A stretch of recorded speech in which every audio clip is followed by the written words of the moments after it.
Bienvenidos a nuevamente en este comienzo de semana, este día lunes, el nuevo programa de Tele13 en el que vamos a conversar sobre nuevos temas, pero también queremos hacer nuevas reflexiones sobre los temas de siempre. Los voy a acompañar durante 30 minutos para que hablemos con los hombres y mujeres que están haciéndose preguntas que van más allá, pero preguntas que buscan otro tipo de respuestas y que nos llevan a cambiar, a correr la barrera de la contingencia con sus nuevas miradas y nuevos diálogos. Hoy día vamos a hablar del consumo y el retail en las ciudades chilenas. A medida que vamos sumando comunas al proceso de desconfinamiento y que vamos avanzando en las etapas del paso a paso, los distintos malls o centros comerciales comienzan a reabrir sus puertas. Hay restricciones para quienes trabajan en las tiendas, tienen que vivir, ¿cierto?, en comunas que estén también en transición, que no estén en cuarentena. También hay restricciones para los que van a comprar. Bueno, para hablar sobre el consumo y el retail en las ciudades chilenas, les voy a presentar a nuestra entrevistada. Nombre, Liliana De Simone, estudios, doctora en estudios urbanos, magíster en desarrollo urbano y arquitecta, académica de la Facultad de Comunicaciones de la Pontificia Universidad Católica y directora del Observatorio de Consumo, Cultura y Sociedad. área de investigación, Tendencias de consumo, cultura y sociedad, dirige un Fondesit sobre malls y ciudades en Chile. autora de los libros Los malls en Chile, 30 años, y Metamall, espacio urbano y consumo en la ciudad. Liliana, bienvenida nuevamente, gracias por estar con nosotros. ¿Cómo estás? Hola Connie, muy bien, gracias por la invitación. Hemos visto, Liliana, que una de las cosas que ha pasado, de las primeras cosas que han pasado cuando abren los centros comerciales, cuando una comuna avanza, ¿cierto?, desde la cuarentena a la transición, una tendencia de los chilenos a correr al mall. Hay gente que va a comprar ropa que no ha podido comprar durante meses, o hay gente que va a comprar cosas para poder revenderla y así tener un ingreso que no ha tenido durante meses también. Pero, ¿qué dice eso? Esa sensación de urgencia que tenemos por ir a los centros comerciales, ¿qué dice eso del consumidor chileno, de cómo somos y de nuestra cultura finalmente? Claro. Mira, antes que nada decir que esto no es exclusivo de los consumidores chilenos, ¿ya?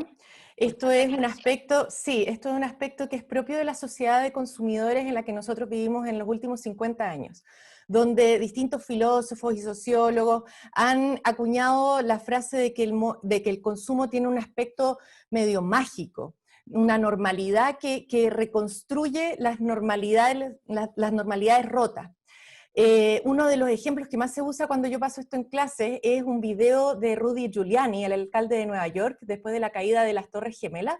Sí. En el primer discurso que él da, él dice, todavía no se sabía quién lo había hecho ni nada, dice, por favor vayan y hagan una vida normal, go shopping, vayan a comprar, vayan con sus familias, vayan a los centros comerciales, hagan una vida normal.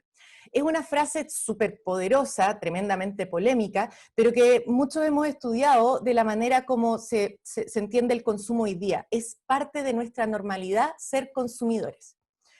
Nos guste o no nos guste, podemos tener distintas posiciones valóricas, morales, éticas al respecto, pero el acto de consumir en la sociedad contemporánea nos devuelve un cierto sentido de normalidad, porque eso es lo que nosotros estamos orientados a hacer. Entonces yo sería un poco más como generalista en decir que este es un fenómeno que se está dando en distintos países de distintas maneras.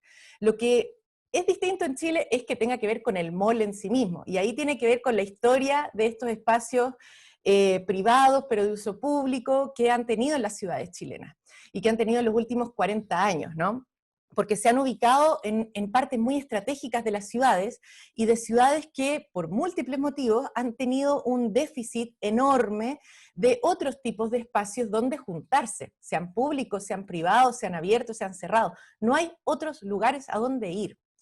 Entonces también creo que el fenómeno que nosotros estamos viendo en estas semanas, y que vamos a probablemente seguir viendo, más que responder a una avidez de consumo, de quiero gastar mi 10%, como se dijo en algún minuto, tiene que ver también con que son espacios que están bien ubicados en las ciudades, son accesibles de manera transversal, por metro, por auto, a pie, y que otorgan un entorno limpio, seguro, sanitizado, que probablemente nadie más en la sociedad chilena lo puede ofrecer. Nadie más tiene guardias en una plaza pública. Y tampoco no te están diciendo, mira, estamos desinfectando y tomándote la temperatura en, no sé, en otros espacios, si es que existen esos espacios en tantas comunas en Chile. Claro, eso significa entonces, y es, digamos, a dónde vamos a desembocar, que los malls no es solamente un centro comercial para nosotros, ¿cierto? No es solamente el lugar donde vamos a comprar lo que necesitamos, sino que significa la plaza pública, aunque parezca un cliché, ¿cierto? Y en ese sentido, tú decías, claro, lo propio del consumidor chileno no es que vaya a comprar como una señal de normalidad, eso pasa, como tú decías, pasa en todas partes, pero aquí lo propio es que vamos al mall. Y vamos al mall no solo a comprar, ¿cierto? ¿Qué significan los malls para nosotros, para los chilenos? Eso he estado investigando los últimos 10 años. No sé, la pregunta es un poco amplia. Pero mira, cuando tiempo, Liliana. Cuando yo le puse a mi libro que salió el 2015, que lo escribí como en el 2014, le puse metamol, sí, era porque era la única palabra que yo encontré en ese minuto que explicaba algo que era más allá de la categoría. No es solo un mall, es metafísico, es metafórico, es algo más allá de la categoría de mall. Porque nosotros estamos acostumbrados a referirnos a mall, pero fuera de Chile, lo que nosotros entendemos por mall no pasa. Lo que nosotros estamos acostumbrados a ver en los malls tampoco pasa. O cosas que pasan. ¿Qué tipo de cosas? Por ejemplo, en muchas otras latitudes existe un férreo control de quienes entran y quienes no entran en los centros comerciales. Los guardias son tremendamente entrenados para echar con mucha rapidez a todas las personas que hagan cosas que no debiesen estar haciendo más que comprar. Y nosotros después del 18 de octubre del año pasado sabemos muy bien, lo sabíamos nosotros antes que teníamos muchas evidencias también de eso, que en los malls se puede protestar, se puede pelear, se puede discutir, se puede debatir, se puede encontrar con otros e incluso tener un encuentro de distintos tipos, más pacíficos que otros, con el disenso. Esa cuestión no la ves en otros lados. Si bien en Hong Kong ha habido también un uso de los malls como lugares de protesta, eran más bien de personas que venían de afuera y armaban un flash mob y se iban. Algo que nosotros vimos en octubre, sí, diciembre del año pasado también. Como una especie de pequeña intervención, claro, y dejar algo planteado y te vas, y desaparece. Irse. Lo que nosotros vemos acá es que el espacio del consumo es una arena política, guste o no guste, pero es un espacio donde los otros se encuentran, donde la otredad existe, y existe desde el modelo del ciudadano consumidor, que a mí me parece que es súper interesante también de discutir.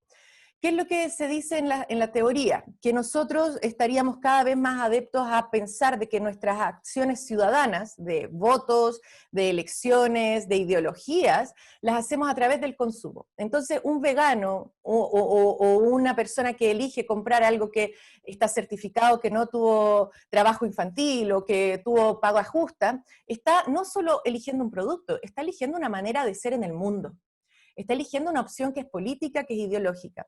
Si nosotros empezamos a mezclar esa politización del consumo con lo que pasa en los malls en Chile, nos damos cuenta que son espacios que superan la categoría, que pasan cosas que, si bien la gente, por supuesto, sigue yendo a comprar, siguen habiendo liquidaciones y ofertas, también pasan otras cosas donde las personas van a emitir opinión, y emitir un disenso también sobre esa opinión más generalizada. En ese sentido, cuando nosotros entendemos los malls en Chile, tenemos que siempre poner como un asterisco, como decir, mira, lo que nosotros estamos hablando de mall, para ustedes brasileños, para ustedes franceses, no es lo mismo, porque nosotros vemos todas estas evidencias de cosas que pasan acá. ¿Que solo pasan en Chile, Liliana?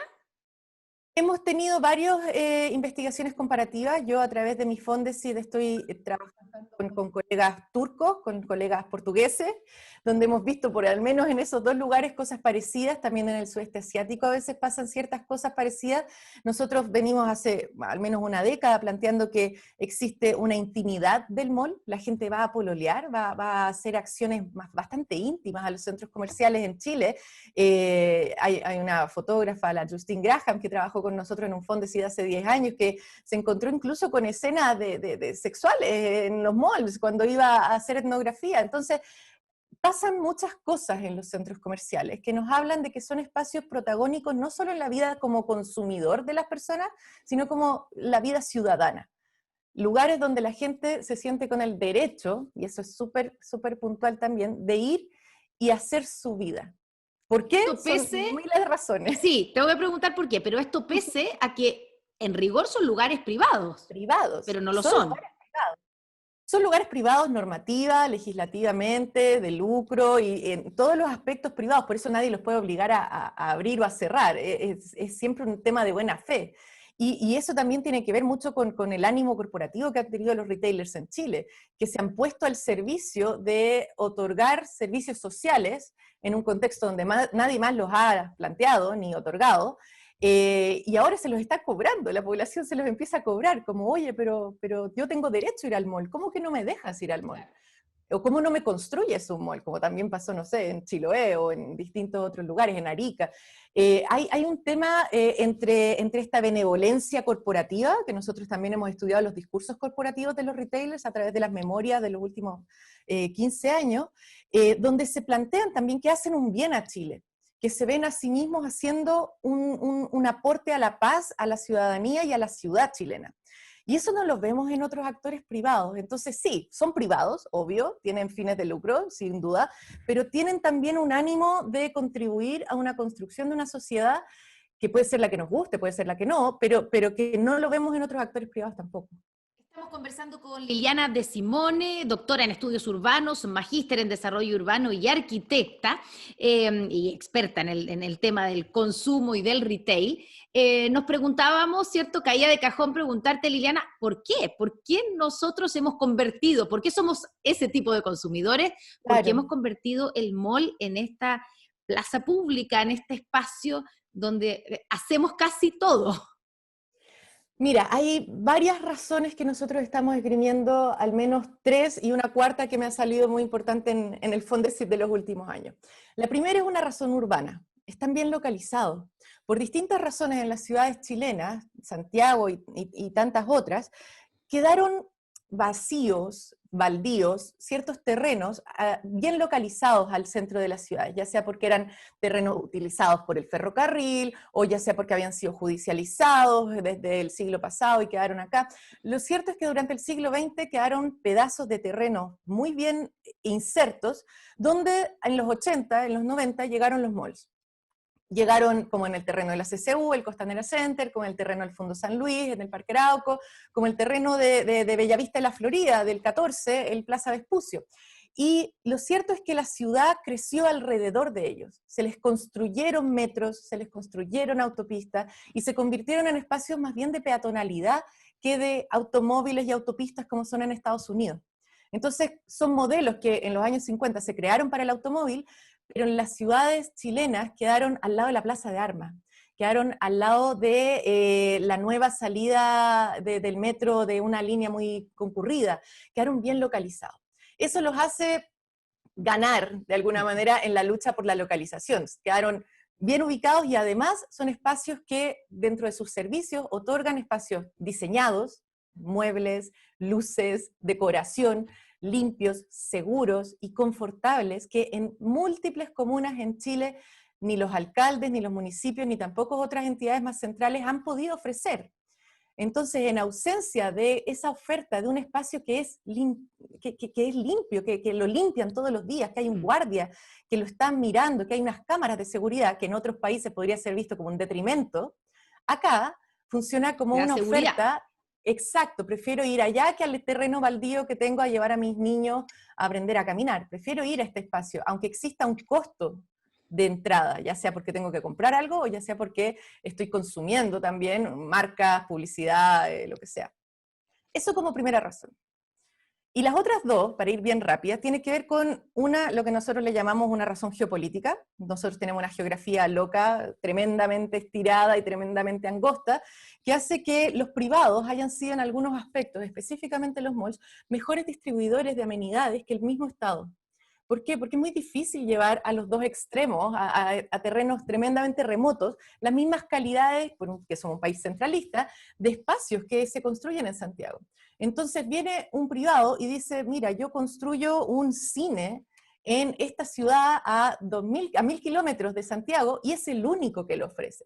Yo te construyo un teatro, yo te traigo el circo, yo te traigo ofertas también, y es el único que lo ofrece. Entonces también hay una razón administrativa, probablemente podríamos decir, geográfica, donde los privados, los retailers, son más efectivos en llevar ciertas ofertas a espacios remotos, Isla de Chiloé como el gran ejemplo, que lo que son el mismo Estado.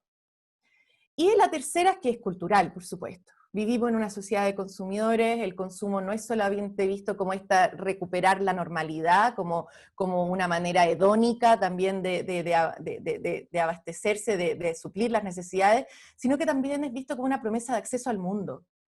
El mall es visto como un espacio de progreso. Puede ser que mi ciudad se esté 2 décadas atrás de lo que es Santiago, pero yo entro al mall, y estoy hablando no de Santiago principalmente, yo entro al mall y estoy en los mismos espacios, los mismos colores, los mismos materiales que si estuviera en el centro de Santiago. Y eso es muy poderoso en un país donde tenemos tantas diferencias entre cómo se vive en Santiago y cómo se vive en regiones en cuanto a tecnologías, en cuanto a también discurso. Claro, tengo Yo creo un que es efecto eso. como uniformador, como igualitario, ¿cierto? Tengo acceso a lo mismo que tienen acceso en la capital, Al o menos parecido. la promesa comunicacional de eso. Al menos te dicen de que esto es en el estándar de Santiago. Ujú. Y tú vas, yo tengo colegas que hicieron mucha etnografía en la apertura del mall de Castro, y las señoras se emocionaban subiendo a la escalera mecánica la primera vez que se abrió, les gustara o no les gustara como quedó, porque siempre hay mucha contradicción en esto, les gustara o no les gustara, se emocionaban porque era la primera vez que subían una escalera mecánica. Claro, es Ese señal poder de progreso. simbólico, Es señal de exacto. progreso en una sociedad que el progreso nos gusta especialmente. Yo no sé si todas las sociedades son así, pero hay algo.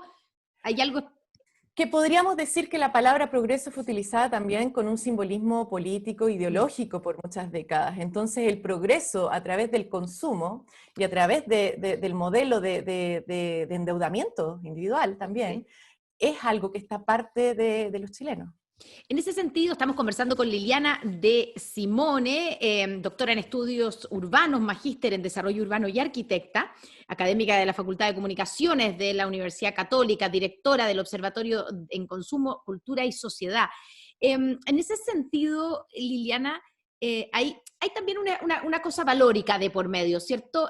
Tú decías, en el caso de Chiloé lo vimos claramente, hay una contradicción entre el que quiere ese progreso, esa modernidad que refleja el mall, con el que no quiere que le vengan a desarmar su ciudad, a cambiar, a introducir de repente igual es como el vicio, lo malo, Claro. valóricamente hablando, ¿cierto? Me traen el consumo.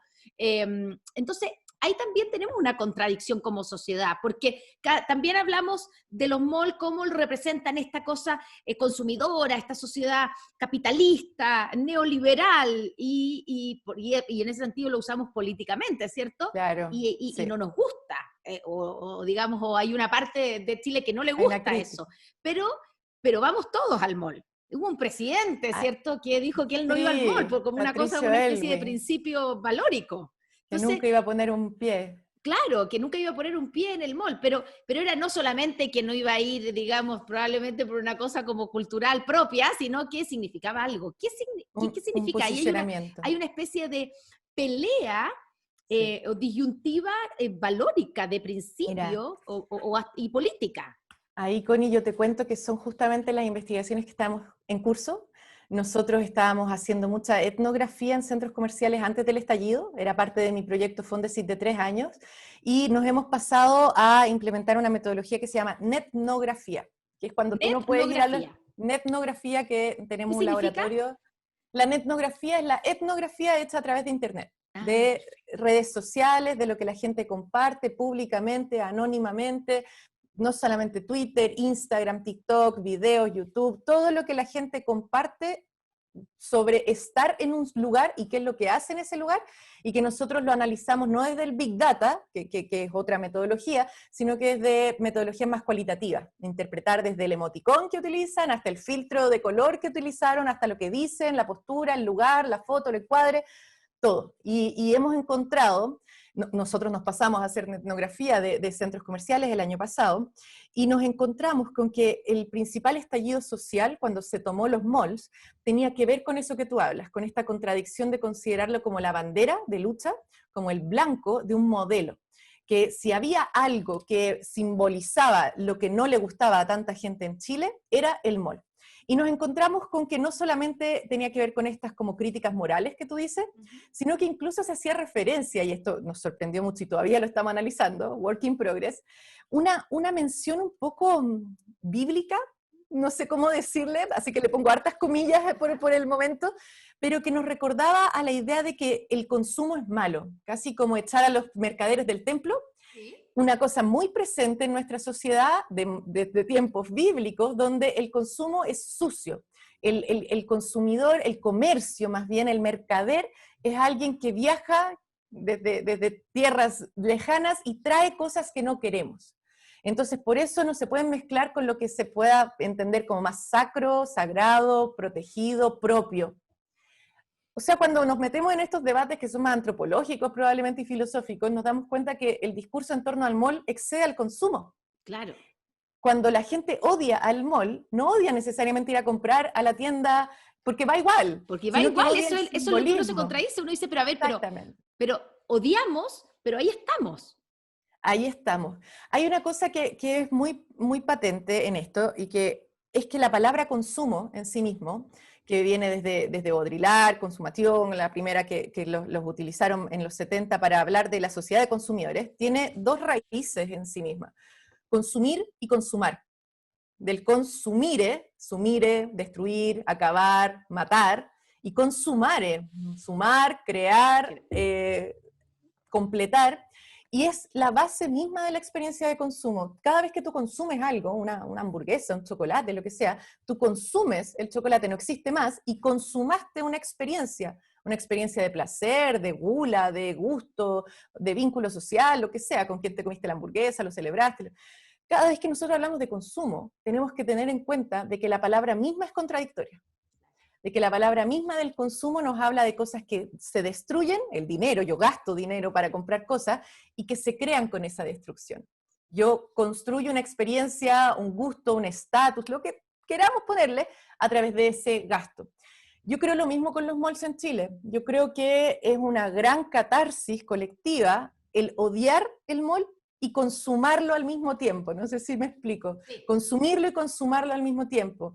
Decir que es lo peor que nos ha pasado porque no es nuestro, porque es foráneo, porque incentiva la compra irrestricta, alienada, pero también saber de que es ahí desde donde tú vas a hablar para pensar el nuevo mundo. Entonces ahí yo voy y protesto frente al Costanera, frente al Parque Arauco. A ti no te quiero, a ti nosotros no queremos eso, pero aquí estamos.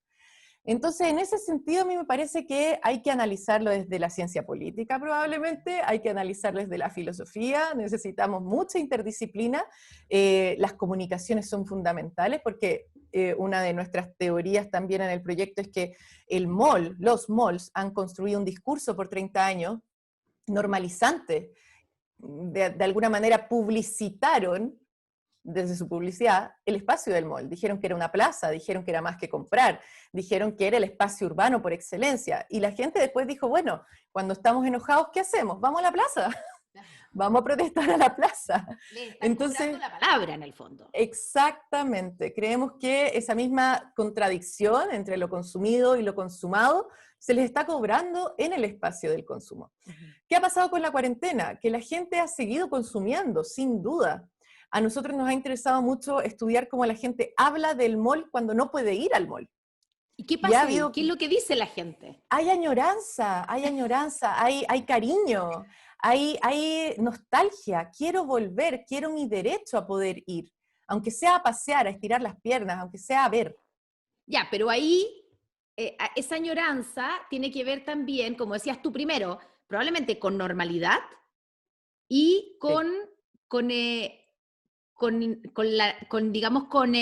la importancia que le damos y el rol que le damos como plaza pública, realmente como plaza pública. Quiero llevar a mis niños a comer algo, quiero ir al cine, o sea, es todo eso. Todo eso yo lo hago en el mall.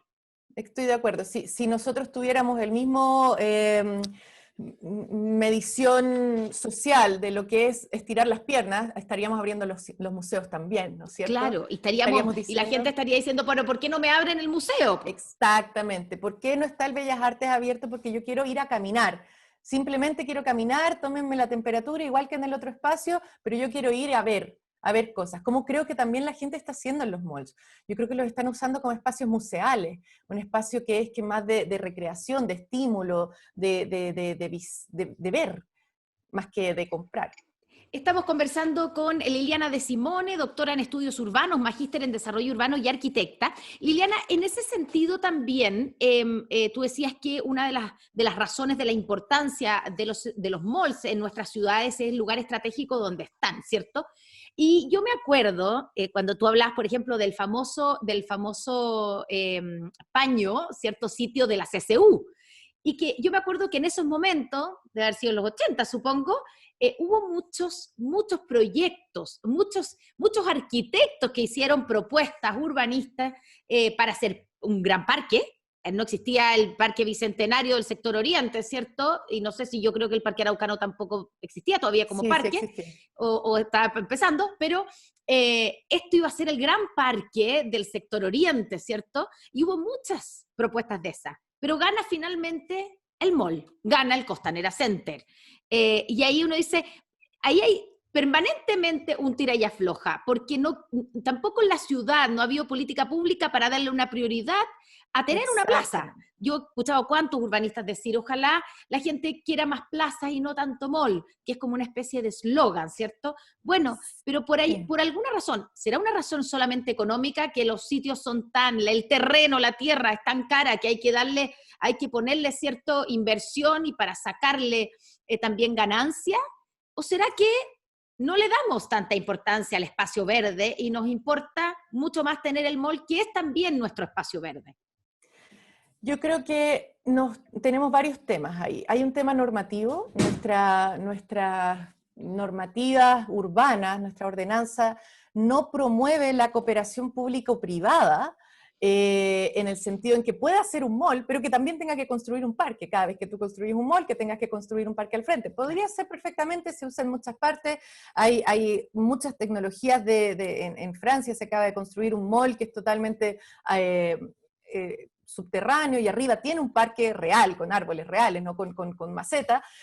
Se puede hacer, solo que tú requieres los incentivos, tanto normativos como económicos para hacerlo. Y al final es el modelo en el que nosotros estamos viviendo, una gobernanza que funciona así a nivel municipal. Pero por otro lado, hay un tema que también tiene que ver con nuestra política territorial, que es que dejamos a las autoridades locales muy solas cada vez que llega una inversión de esta envergadura. Entonces, no hay cómo competir en el fondo. No hay cómo competir. No puedes tirar una plaza o un parque a competir con esta media inversión. No hay cómo competir porque al carecer, nosotros al menos en Santiago, de autoridades metropolitanas, no hay nadie que esté con más poder que un alcalde, y si el mismo mall llega y dice a 3 alcaldes, mira, esto es lo que nosotros tenemos, vamos a crear todos estos impuestos, vamos a pagar todos estos empleos, vamos a pagar estos impuestos, es muy difícil que un alcalde se pueda oponer o incluso cobrarles más cosas. Eso tiene que estar hecho en las normativas de la legislación urbana, que promueva cobrarles cosas, inversiones públicas, a los privados, no solamente a los malls, sino que a tantas otras infraestructuras privadas que pueden llegar y que si nosotros tuviéramos la manera de pedirles una contribución, tendríamos una ciudad más verde, no solamente en los sectores donde hay malls, sino que en todas partes. Es una manera de pensar las mitigaciones de otra manera, que no es solamente a través del transporte, construya un puente, construya un túnel, cuántos estacionamientos, sino que también las mitigaciones desde el punto de vista sanitario de la ciudad. Hoy día más que nunca necesitamos parques. Liliana, estamos empezando a cerrar, pero no quería dejar de preguntarte, tú dijiste que están mirando cómo está consumiendo ahora, cómo están consumiendo el chileno, ¿cierto? Ahora, que bueno, tiene algunos malls abiertos, pero en general son pocas tiendas, lleno de restricciones, es difícil. Además que a la gente, todos nos han dicho, hay que ir a comprar, ni siquiera vitrinear, o sea, vitrinea en internet y tú vas, compras algo y te vas, ni siquiera puedes probarte. Sí. Por lo tanto, ya no es la experiencia de ir a pasearse al mall, a la plaza y de repente comprar algo. Pero ¿cómo tú crees que en base a esto va a cambiar el consumidor chileno? ¿Vamos a dejar de ir, por ejemplo, al centro comercial porque hemos aprendido que todo lo podemos encontrar en internet y puede llegar hasta la casa? Yo creo que a pesar de que los números del e-commerce puedan ser tremendamente llamativos en los últimos meses y que haya habido un boom, una aceleración que era la que se estimaba para los próximos 10 años y los hubo en 5 meses, yo creo que lo que no entrega el e-commerce es justamente esa experiencia consumada del consumo. Es lo que se crea. Y yo creo que el consumidor va a buscar la manera de co-crear esa experiencia tanto sea dentro del mall como sea en otros lugares. ¿A qué voy?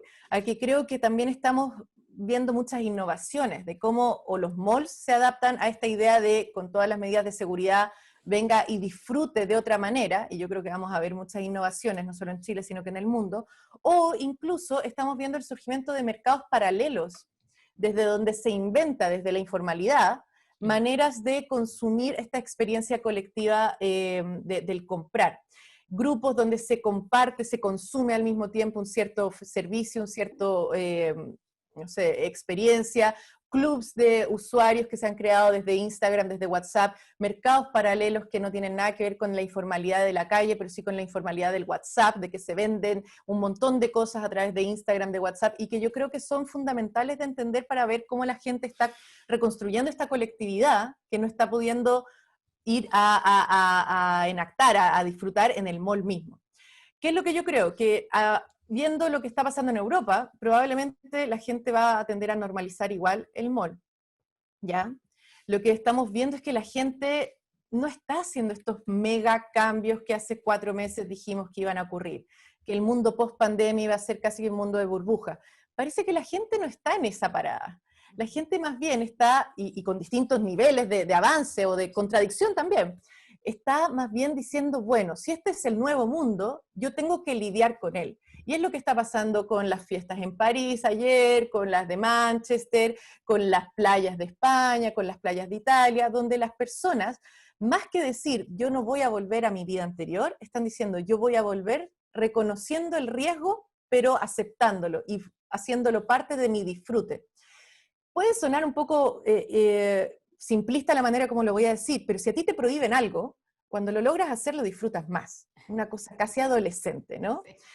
Seguro que va a haber psicólogos y psiquiatras que nos van a explicar mejor este tipo de fenómenos. Yo no soy tal para hacerlo, pero cuando a ti te prohíben hacer algo, el momento en que lo puedes hacer tiene otro valor. Estamos hablando del valor simbólico de las cosas. Más que yo ver que la gente vaya a dejar de hacer cosas, yo creo que lo van a valorar mucho más. Y para el negocio del retail esto puede ser un escenario súper interesante si lo saben manejar. Para el mercado que nosotros estudiamos, el de las tendencias, va a implicar que va a haber una cantidad de innovaciones en cuanto a cuánto valen las experiencias de consumo impresionante. Que puede ser de que ya no sean tan extendidas en el tiempo, no voy por 4 horas al mall a pasearme, a almorzar y sigo ahí, sino que puede ser de que las veces que voy, gasto más o consumo más en cuanto a experiencia, o tengo una experiencia adelantada y otra como coda, como que parto a consumir en internet, que es lo que se llama web rooming, después voy al mall, compro rápido y después sigo haciendo esa compra, después de hecho el ticket, compartiendo esa información de cómo fue mi compra, de cuando me lo probé en la casa, de cómo me gustó, etiquetando a la marca, un montón de ideas que pueden empezar a surgir de los mismos consumidores para extender ese momento de consumación de la experiencia, el momento en que se crean valores. ¿Ya? Entonces yo creo que estamos en momentos de innovaciones, pero no creo que la gente no va a ir nunca más, o el mundo post-pandémico va a ser totalmente distinto. No es lo que estamos viendo que está pasando en otros lados. Vamos al recomendado. Liliana, ¿hay algún estudio, un paper que consideres importante, interesante para recomendarle a la gente que nos ha escuchado durante esta media hora y que quiere profundizar en este tema? Mira, con los colegas del OX, del Observatorio de Consumo, Cultura y Sociedad, nos compartimos muchos libros. Estamos tratando de hacerlo más abierto, pero al menos entre los académicos nos estamos siempre compartiendo cosas que van publicando. Y uno de los últimos que estamos leyendo en conjunto se llama La desaparición de los rituales, del filósofo Byung-Chul Han, no sé cómo se pronuncia bien en coreano, pero es este filósofo coreano-alemán que publica mucho y que sacó hace un par de meses un libro que se llama La desaparición de los rituales, que justamente plantea cómo se han desaparecido, se han desvanecido momentos colectivos en los cuales nosotros creábamos valor.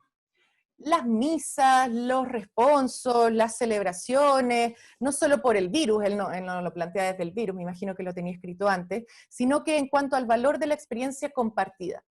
Nosotros nos gusta mucho ese autor, lo usamos harto en clases y en estudios, pero también creemos de que hay que darse cuenta en lo que está pasando en las generaciones más jóvenes y cómo ellos están inventando nuevos rituales. Rituales que quizás a nuestras generaciones no nos parecen lógicos, no nos parece que estén colectivamente haciendo algo, pero para ellos sí, a través de Twitch, a través del streaming, a través de TikTok, hay un ethos compartido, hay una identidad y hay una co-creación de esta experiencia. Nos parece que ahí hay un mundo sobre los rituales que es súper interesante estudiar. El consumo es ritualístico, nosotros vamos a consumir también desde el ritual, lo que yo te decía de la normalización. Entonces es súper interesante empezar a pensar, bueno, si estos rituales ya no se hacen, si la gente ya no va a poder hacerlos tampoco, el tema de las misas, por ejemplo, está todavía bastante en tela de juicio, ¿qué va a pasar con las misas o las grandes celebraciones, matrimonios, funerales? ¿Cómo la gente va a encontrar la manera de expresar dolor o alegría juntos? ¿Cómo se va a articular ese nuevo rito? Y creemos que es de las cosas que más hay que estudiar, cómo cambian, no necesariamente las maneras como la gente hace las cosas, sino lo que vale, cómo la gente valora cómo hace las cosas. Buenísimo. Liliana De Simone, muchas gracias por esta conversación. Muchas gracias a ustedes que nos siguieron a través de nuestro Instagram TV de Tele13 Radio, por supuesto a través de la 103.3. Nos encontramos mañana en otro capítulo de Nuevamente. Muy buenas noches. Buenas noches, Camila.